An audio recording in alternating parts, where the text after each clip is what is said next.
इतिहास में कुछ नाम ऐसे हुए हैं जिन्हें समय भी नहीं मिटा सका। ये कहानी है मालवा की उस पवित्र मिट्टी की जहां किलों की दीवारें वीरों के खून से रंगी थीं। ये कहानी है उस राजा की जो तलवार उठाता तो बड़े बड़े दुश्मन कांप जाते और जब उसकी कलम चलती तो बड़े बड़े विद्वान नतमस्तक हो जाते। हम बात कर रहे हैं परमार वंश के महाप्रतापी राजा भोज की, जिनके लिए सिंहासन तक का सफर फूलों से नहीं बल्कि कांटों से सजा था। ऐसे कांटे जो उनके अपने ही परिवार वालों ने बिछाए थे जब भोज मात्र 11 वर्ष के थे। लेकिन सवाल यह है कि राजा भोज आखिर थे कौन? क्या वे सिर्फ एक वीर योद्धा थे या एक ऐसे विद्वान जिनके सामने बड़े बड़े आचार्य भी नतमस्तक हो जाते थे? और क्या रहस्य है उस कहावत का जिसने राजा भोज को अमर बना दिया? कहां राजा भोज और कहां गंगू तेली? जब मैं इस कहावत की सच्चाई बताऊंगा तो आप भी चौंक जाएंगे। और सबसे बड़ा प्रश्न कि ऐसे वीर योद्धा का आखिर अंत कैसे हुआ? तो मित्रों, आज की इस डॉक्यूमेंट्री में हम राजा भोज की पूरी कहानी को जानेंगे, जन्म से मृत्यु तक, षड्यंत्र से साम्राज्य तक, युद्ध से ज्ञान तक और इतिहास से लोक कथा तक। तो वीडियो को अंत तक जरूर देखें।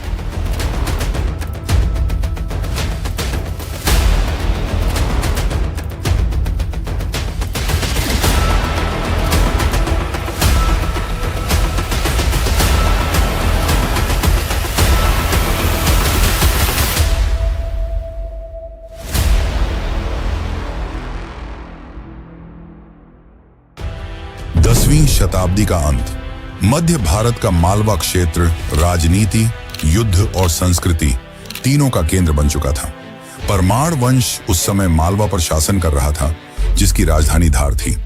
इसी परमार वंश में लगभग 980 ईस्वी के आसपास एक बालक ने जन्म लिया, जिसका नाम रखा गया भोज, जो परमार राजा सिंधुराज का पुत्र था और उनकी माता का नाम सावित्री बताया जाता है। उस समय किसी ने नहीं सोचा था कि यही बालक आगे चलकर मालवा ही नहीं बल्कि पूरे भारत के इतिहास में अमर हो जाएगा। भोज का बचपन एक राजकुमार की तरह प्रारंभ हुआ, जहां शास्त्र और शस्त्र दोनों की शिक्षा दी गई। साथ ही संस्कृत, राजनीति, युद्ध कला और धर्म, इन सभी विषयों में बालक भोज असाधारण प्रतिभा दिखा रहे थे। भोज बचपन से ही काफी ज्यादा बुद्धिमान थे और उनका बचपन सुखद बीत रहा था। लेकिन यह सुख ज्यादा दिन नहीं चला। लगभग 991 ईस्वी के आसपास, जब भोज केवल 11 वर्ष के थे, तब उनके पिता राजा सिंधुराज की मृत्यु हो गई और मालवा की सत्ता का संतुलन बिगड़ने लगा। गद्दी पर बैठे राजा सिंधुराज के छोटे भाई और भोज के चाचा राजा मुंज, और यहीं से इतिहास करवट लेता है। राजा मुंज एक शक्तिशाली लेकिन महत्वाकांक्षी शासक थे। उनके मन में यह भय जगने लगा कि कल को भोज गद्दी पर बैठ सकता है, और इसी डर ने उनके मन में एक घातक विचार को जन्म दिया, भोज को रास्ते से हटाने का विचार। कहा जाता है कि इसके लिए राजा मुंज ने अपने विश्वास पात्र सेनापति वत्सराज को चुना। उसने वत्सराज को आदेश दिया कि वह भोज को जंगल में ले जाए और चुपचाप, किसी को पता चले बिना उसे मार दे। और ऐसा ही हुआ। वत्सराज भोज को जंगल की ओर ले गया। भोज बुद्धिमान थे और वे समझ गए कि उनके साथ क्या होने वाला है, और तभी उन्होंने अपनी जांग से खून निकालकर एक पत्ते पर संस्कृत में एक श्लोक लिखा और वत्सराज को देते हुए कहा कि यह राजा मुंज को दे देना। जब वत्सराज ने वह श्लोक देखा तो वह चकित रह गया और उसने जाकर वह राजा मुंज को दिखाया, और यह देखते ही राजा मुंज के होश उड़ गए। आज तक किसी को नहीं पता कि उसमें क्या लिखा था, पर माना जाता है कि उस श्लोक को पढ़कर राजा मुंज का हृदय परिवर्तन हो गया और उसने तुरंत भोज को बुलाकर उसे अपना उत्तराधिकारी घोषित कर दिया। लेकिन यह तो बस शुरुआत थी। असली परीक्षा, असली युद्ध और असली इतिहास अभी बाकी था। और यहीं से शुरू होती है उस राजा की कहानी जिसने उसे इतिहास के पन्नों में अमर बना दिया। लेकिन उसके असली इतिहास को जानने से पहले हम यह जान लेते हैं, कहां राजा भोज और कहां गंगू तेली। इस कहावत के पीछे क्या रहस्य है? लगभग 1010 ईस्वी के आसपास भोज को मालवा का राजा बना दिया जाता है। लोक कथाओं के अनुसार राजा भोज एक न्यायप्रिय और दयालु राजा थे। वे प्रजा से अत्यधिक प्रेम करते थे और प्रजा भी उन्हें पूजती थी। राजा भोज रात में भेष बदलकर अपने राज्य में घूमते थे ताकि प्रजा के दुख सुख को जान सकें। और एक रात जब वे एक ब्राह्मण पति पत्नी की झोपड़ी के पास से गुजर रहे थे, तब उन्होंने उन्हें बातें करते सुना। ब्राह्मण अपनी पत्नी से कह रहा था कि अब वह काफी बूढ़ा और कमजोर हो चुका है, अब वह यजमानों के घर जाकर पूजा पाठ नहीं करा सकता। इस पर ब्राह्मणी ने कहा, तो फिर स्वामी हमारा घर कैसे चलेगा? हमारा तो कोई पुत्र भी नहीं है। इस पर ब्राह्मण चिंतित हो गए और कहा कि अब राजा भोज ही कुछ कर सकते हैं। अगले दिन वह ब्राह्मण राजा भोज की दरबार में पहुंचा और राजा को प्रणाम करते हुए उन्हें सारी बातें बताईं। राजा यह सब पहले ही जानते थे, इसलिए उन्होंने उस ब्राह्मण को 100 सोने के सिक्के दान में दिए ताकि वह अपना जीवन यापन कर सके। इससे ब्राह्मण अत्यधिक खुश था, क्योंकि इतने ज्यादा सिक्कों से वह अपना बाकी जीवन खुशहाल बिता सकता था और अपनी सारी रोजमर्रा की जरूरत पूरी कर सकता था। यह खुशखबरी उसने घर आकर अपनी पत्नी को भी बताई। दोनों काफी खुश थे और रात में सोने से पहले उन सिक्कों को एक बक्से में रख दिया। और जब वे सुबह उठे तो देखा कि सिक्के गायब थे। यह देखकर ब्राह्मण चौंक गया। उसने घबराहट में यह बात जाकर राजा भोज को बताई। राजा भोज भी चौंक गए, पर फिर राजा भोज ने उस ब्राह्मण को फिर से 100 सोने के सिक्के उपहार में दिए। ब्राह्मण फिर से खुशी खुशी अपने घर को लौट आया और रात में सोने से पहले फिर से उन सिक्कों को उस संदूक में रख दिया और इस बार ताला अच्छे से लगा दिया। फिर रात में अचानक उनके घर राजा भोज आए और उन्होंने ब्राह्मण से कहा, ब्राह्मण देवता, हमारा राज्य खतरे में है, एक बड़ी विपदा आ पड़ी है, इसीलिए आप मुझे वे 100 सिक्के वापस कर दीजिए। अभी हमारे राज्य को इसकी आवश्यकता है। यह बात सुनकर ब्राह्मण ने राजा भोज को वे सिक्के वापस दे दिए और सो गया। जब सुबह उसकी नींद खुली तो वे सिक्के संदूक से गायब थे। और जब ब्राह्मण ने बताया कि राजा भोज इन्हें ले गए, तब उनकी पत्नी ने कहा कि ऐसा कैसे हो सकता है? हमारे यहाँ रात में तो कोई नहीं आया। जरूर वह बहरूपियां होगा या आपने कोई बुरा सपना देखा होगा। फिर दुखी ब्राह्मण ने यह सारी बातें जाकर राजा भोज को बताईं। तब राजा भोज चौंक गए। उन्होंने कहा कि मेरे जैसा कैसे हो सकता है? जरूर कोई बहरूपियां होगा। इतना कहकर राजा भोज शांत हो गए और उन्होंने ब्राह्मण को फिर से 100 सिक्के दिए।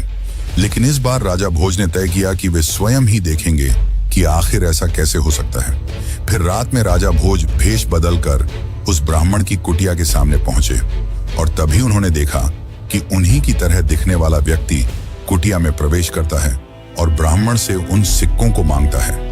यह देखकर राजा क्रोधित हो गए और तुरंत उसके पास जाकर कहा, अरे बहरूपिये, तू कौन है और इस बुजुर्ग ब्राह्मण को क्यों परेशान कर रहा है?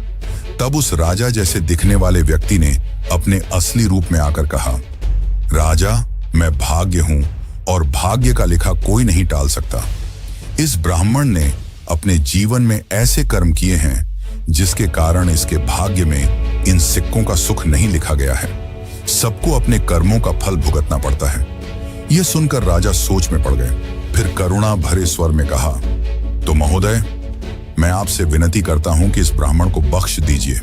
इनके भाग्य का फल मैं भुगतने के लिए तैयार हूं। इतना सुनने के बाद भाग्य ने मुस्कुराते हुए कहा, ठीक है राजन, जैसी तुम्हारी मर्जी। और इतना कहकर वह वहां से गायब हो गया। इसके कुछ दिनों बाद राजा भोज एक दिन अपने सैनिकों के साथ एक वन से गुजर रहे थे। तभी उनका घोड़ा बेकाबू होकर भागने लगा। वह घोड़ा भागते भागते राजा को इतनी दूर ले आया कि उसकी सेना बहुत पीछे छूट गई और फिर वह घोड़ा एक खाई की ओर भाग चला और खाई के पास पहुंचकर जोर से रुका, जिससे राजा घोड़े से उछलकर ऊंची खाई से गिर गए। राजा काफी ज्यादा घायल हो गए। उनकी हालत गंभीर थी। तभी वहां एक आदमी आया जिसका नाम था गंगू तेली। तो आखिर गंगू तेली ने राजा के साथ क्या किया और क्या हुआ जब राजा बन गए नौकर, तो चलिए अब जानते हैं आगे की कहानी। लेकिन उससे पहले अगर आपको वीडियो अच्छी लग रही है तो इसे एक लाइक जरूर करें।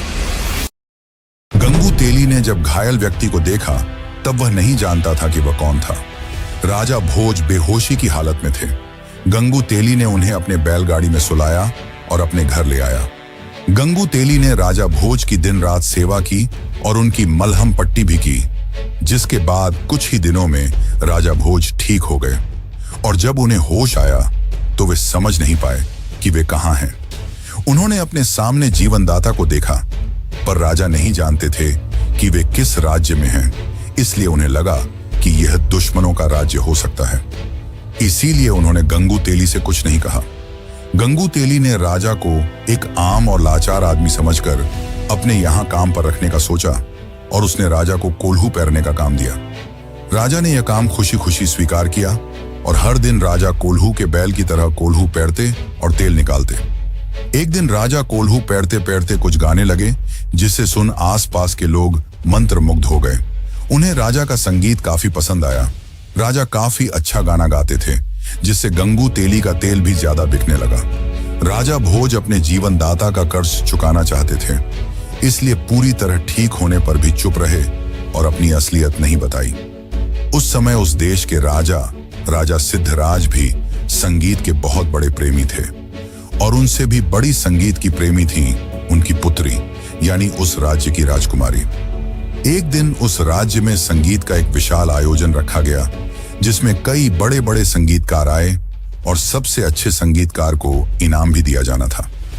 ये बात जब गंगू तेली को पता चली तो उसने अपने दास यानी राजा भोज को अच्छे कपड़े दिए और उन्हें भी संगीत में भाग लेने को कहा। दोनों महल पहुंचे और जब राजा भोज की बारी आई तो उन्होंने ऐसा संगीत सुनाया कि पूरी सभा चकित रह गई। इतना मधुर कि वहां बैठे बड़े बड़े गायक तक नतमस्तक हो गए।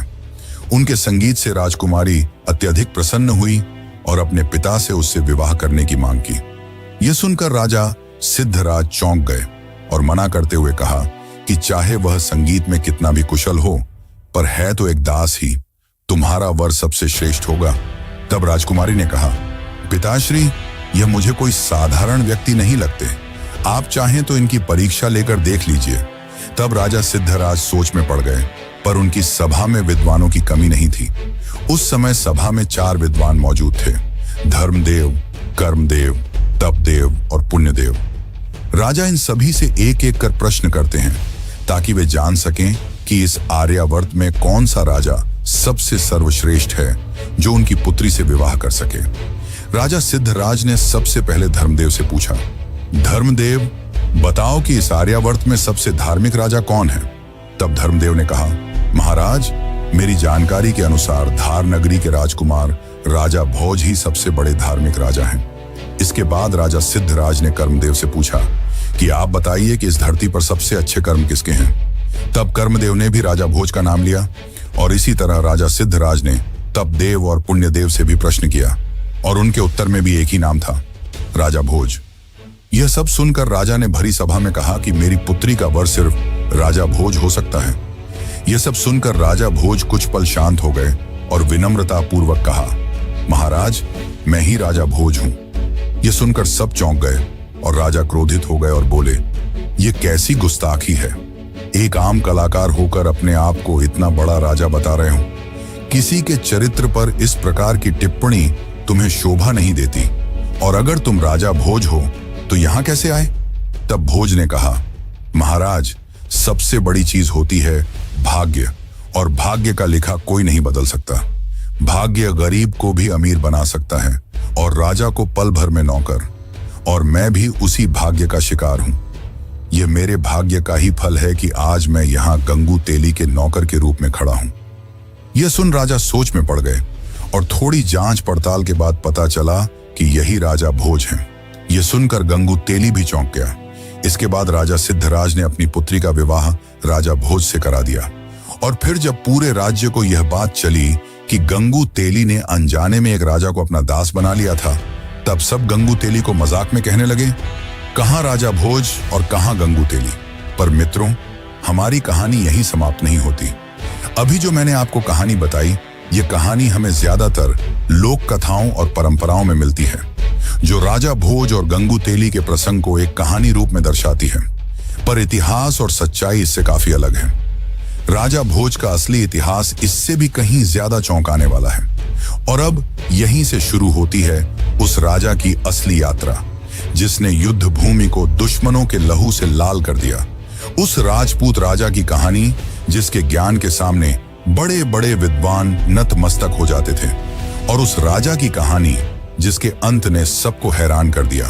और सबसे बड़ी बात, कहां राजा भोज और कहां गंगू तेली, इस कहावत की असली सच्चाई। क्योंकि अभी हमने जो जाना वह लोक कथाओं और सदियों से चली आ रही कहानियों में मिलता है, लेकिन इसकी असली सच्चाई कुछ और ही है। तो चलिए अब जानते हैं परमार वंश के महान राजपूत राजा भोज का असली इतिहास। यह बात है सन 1010 की। राजा भोज का मालवा पर राज था। राजा भोज बुद्धिमान तो थे, पर उनकी सैन्य बल भी काफी बढ़ चुकी थी और उनका सबसे पहला मकसद था अपने पिता राजा सिंधुराज की अपमानजनक हार का बदला लेना। माना जाता है कि राजा भोज के पिता राजा सिंधुराज को चालुक्य वंश से अपमानजनक हार का सामना करना पड़ा था। अब भोज उसी हार का बदला लेना चाहते थे। उन्होंने जल्दबाजी नहीं की और अपनी बुद्धि और सैन्य बल से चक्रव्यूह रचना शुरू किया और चालुक्य वंश पर धावा बोल दिया। उस समय चालुक्य वंश में राजा जय सिंह राज कर रहे थे। राजा भोज और जय सिंह के बीच लंबे समय तक युद्ध चला। हालांकि भोज उन्हें पूरी तरह हरा तो नहीं पाए, पर अपने बुद्धि बल से उन्हें पीछे हटने पर मजबूर कर दिया और मालवा के साम्राज्य का विस्तार किया। और इसी कालखंड में राजा भोज का सामना कलचुरी वंश से भी हुआ, जिनकी सत्ता त्रिपुरी में थी, यानी आज के मध्य प्रदेश का क्षेत्र। भोज ने अपनी नीतियों से त्रिपुरी के कई क्षेत्रों को अपने राज्य में सम्मिलित कर लिया। माना जाता है कि 1010 से 1030 ईस्वी के बीच का समय राजा भोज के लिए साम्राज्य विस्तार का स्वर्ण काल था।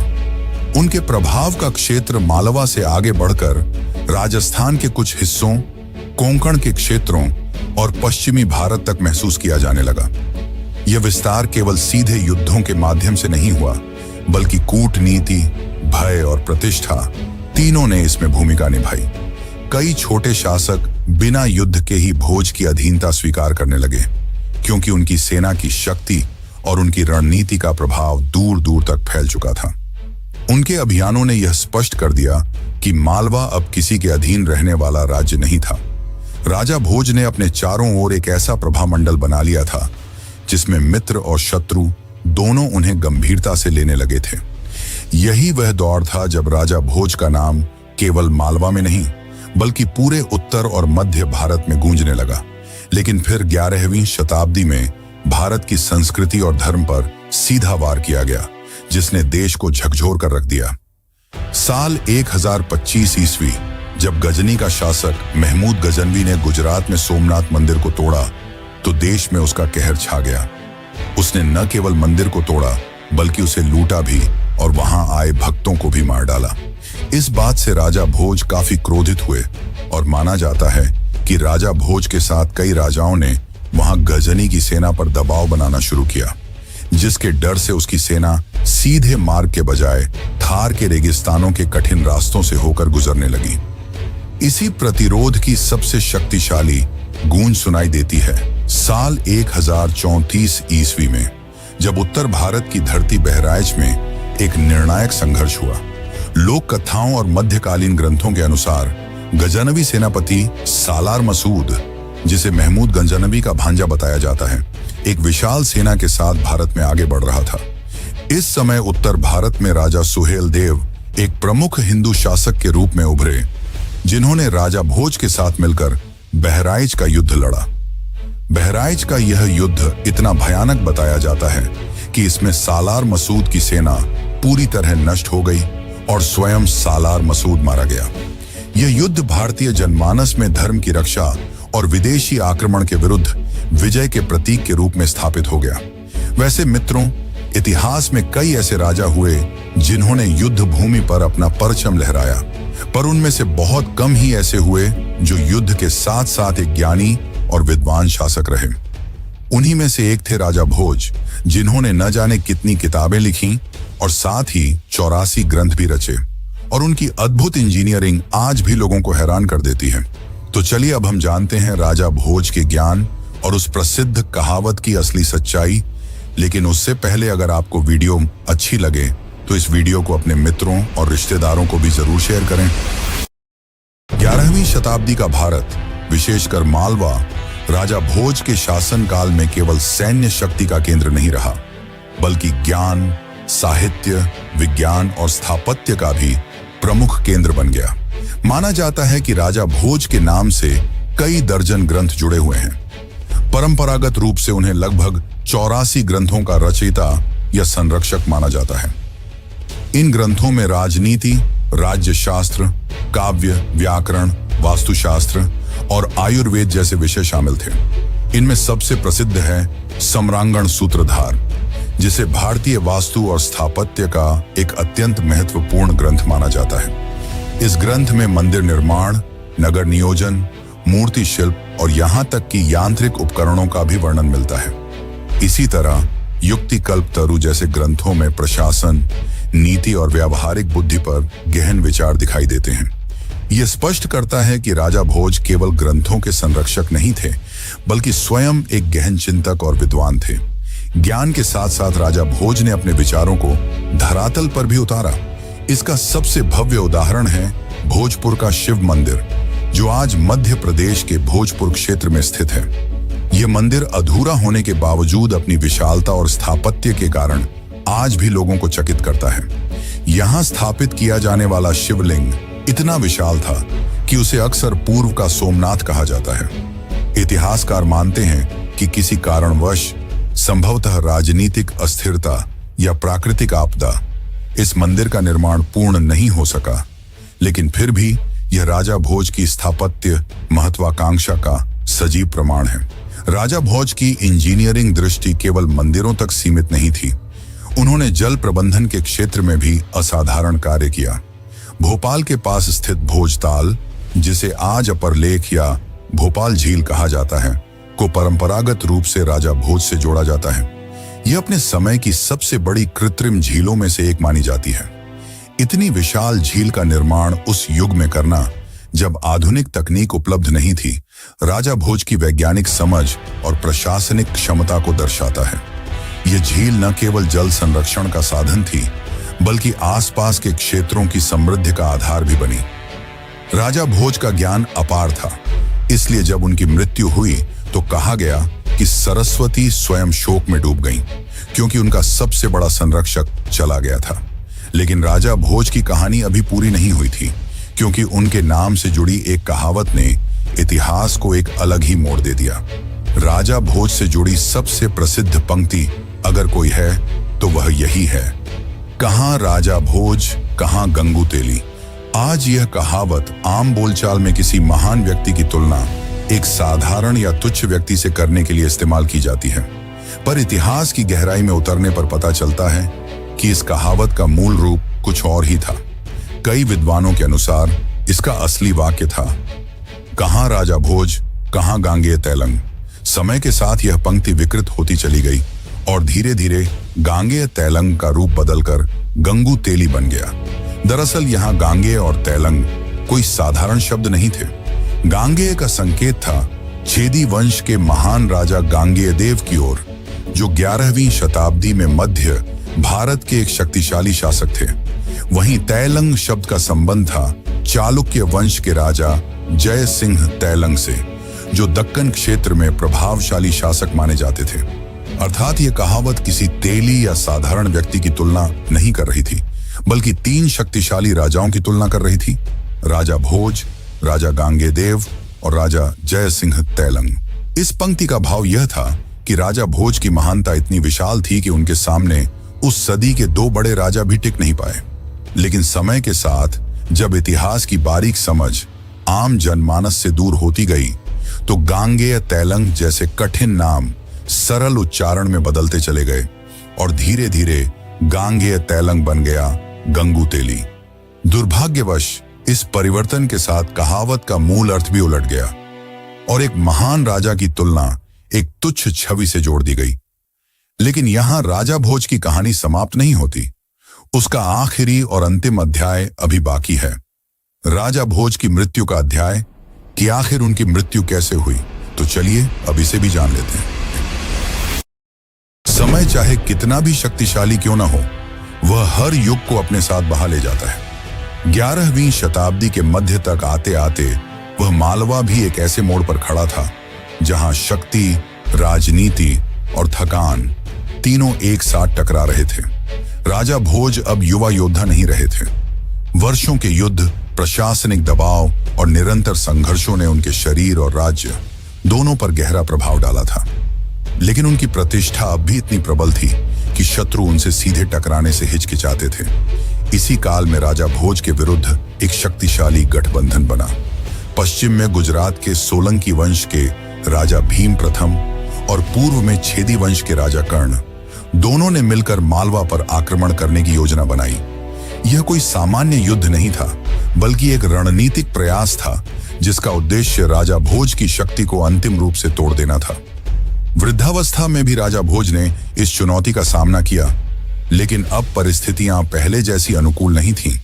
दो दिशाओं से हो रहे आक्रमण ने मालवा की सैन्य क्षमता को गंभीर रूप से कमजोर कर दिया। इतिहासकारों के अनुसार इन संघर्षों के दौरान राजा भोज शारीरिक रूप से भी अस्वस्थ रहने लगे। लगातार युद्ध और बीमारी ने उनके शरीर को तोड़ दिया था और अंततः साल 1055 ईस्वी में वह दिन आया जब मालवा का यह महान सम्राट संसार से विदा हो गया। राजा भोज का स्वर्ग आरोहण केवल एक राजा की मृत्यु नहीं थी, बल्कि एक पूरे युग का अंत था। एक ऐसा युग जिसमें तलवार और विद्या साथ साथ चली थी। राजा भोज की मृत्यु का प्रभाव केवल राजनीति तक सीमित नहीं रहा। उनके निधन पर विद्वानों, कवियों और आचार्यों में गहरा शोक फैल गया। कहा जाता है कि उस समय यह वाक्य प्रचलित हुआ, आज सरस्वती निराधार हो गई हैं, अर्थात ज्ञान की देवी ने अपना सबसे बड़ा संरक्षक खो दिया। यह कथन इस बात का प्रतीक था कि राजा भोज केवल सत्ता के संरक्षक नहीं थे, बल्कि ज्ञान, संस्कृति और विद्या के भी सबसे बड़े सहायक थे। राजा भोज के बाद मालवा वैसी स्थिरता और वैसा वैभव फिर कभी प्राप्त नहीं कर सका। उनके नाम से जुड़ी इमारतें, ग्रंथ, कहावतें और कथाएं ही शेष रह गईं। लेकिन शायद यही किसी महान राजा की असली अमरता होती है कि वह अपने जाने के बाद भी इतिहास में जीवित रहता है। इस जानकारी के बारे में आप क्या सोचते हैं? कृपया अपनी राय कमेंट बॉक्स में हमको बताएं। और यदि आपको हमारा प्रयास पसंद आया हो तो वीडियो को लाइक करें, और यदि आपने अभी तक हमारे चैनल को सब्सक्राइब नहीं किया है तो कृपया चैनल को सब्सक्राइब करें।